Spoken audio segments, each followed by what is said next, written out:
بات یہ ہے کہ عمران نیازی صاحب لوگوں سے رسیدیں مانگتے تھے. وہ سب کو کہتے تھے رسیدیں دکھاؤ.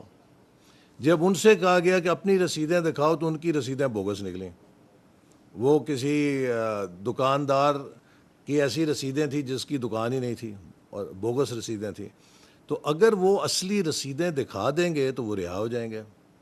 پھر 50 ارب روپیہ جو برطانیہ نے لٹایا پاکستان کو، وہ انہوں نے اپنے ایک دوست کے اکاؤنٹ میں جمع کرا دیا.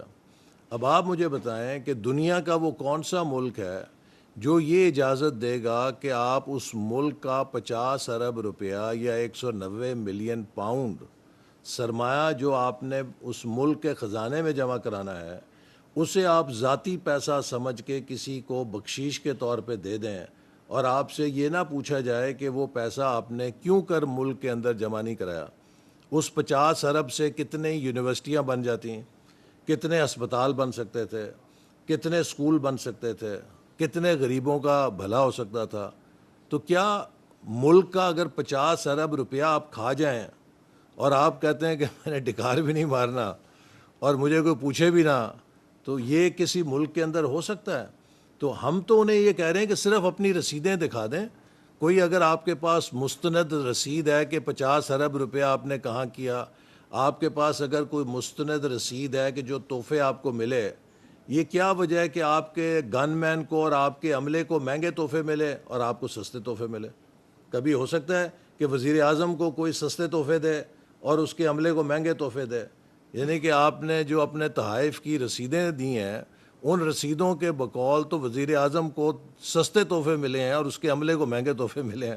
تو یہ وہ رسیدیں دکھا دیں تو وہ چھٹ جائیں گے. لیکن اگر آپ کی رسیدیں بوگس ہیں اور یا آپ کے پاس رسید ہی نہیں ہے کسی چیز کی، تو پھر آپ دوسروں سے تو رسیدیں مانگتے تھے اور جب اپنی رسیدیں دکھانے کی باری آپ کہتے ہیں مجھ سے رسیدیں نہ مانگو. بات یہ ہے کہ عمران نیازی صاحب لوگوں سے رسیدیں مانگتے تھے. وہ سب کو کہتے تھے رسیدیں دکھاؤ. جب ان سے کہا گیا کہ اپنی رسیدیں دکھاؤ تو ان کی رسیدیں بوگس نکلیں. وہ کسی دکاندار کی ایسی رسیدیں تھیں جس کی دکان ہی نہیں تھی اور بوگس رسیدیں تھیں. تو اگر وہ اصلی رسیدیں دکھا دیں گے تو وہ رہا ہو جائیں گے. پھر 50 ارب روپیہ جو برطانیہ نے لٹایا پاکستان کو، وہ انہوں نے اپنے ایک دوست کے اکاؤنٹ میں جمع کرا دیا. اب آپ مجھے بتائیں کہ دنیا کا وہ کون سا ملک ہے جو یہ اجازت دے گا کہ آپ اس ملک کا 50 ارب روپیہ یا 190 ملین پاؤنڈ سرمایہ جو آپ نے اس ملک کے خزانے میں جمع کرانا ہے، اسے آپ ذاتی پیسہ سمجھ کے کسی کو بخشش کے طور پہ دے دیں اور آپ سے یہ نہ پوچھا جائے کہ وہ پیسہ آپ نے کیوں کر ملک کے اندر جمع نہیں کرایا. اس 50 ارب سے کتنے یونیورسٹیاں بن جاتی ہیں، کتنے اسپتال بن سکتے تھے، کتنے اسکول بن سکتے تھے، کتنے غریبوں کا بھلا ہو سکتا تھا. تو کیا ملک کا اگر 50 ارب روپیہ آپ کھا جائیں اور آپ کہتے ہیں کہ میں نے ڈکار بھی نہیں مارنا اور مجھے کوئی پوچھے بھی نہ، تو یہ کسی ملک کے اندر ہو سکتا ہے؟ تو ہم تو انہیں یہ کہہ رہے ہیں کہ صرف اپنی رسیدیں دکھا دیں.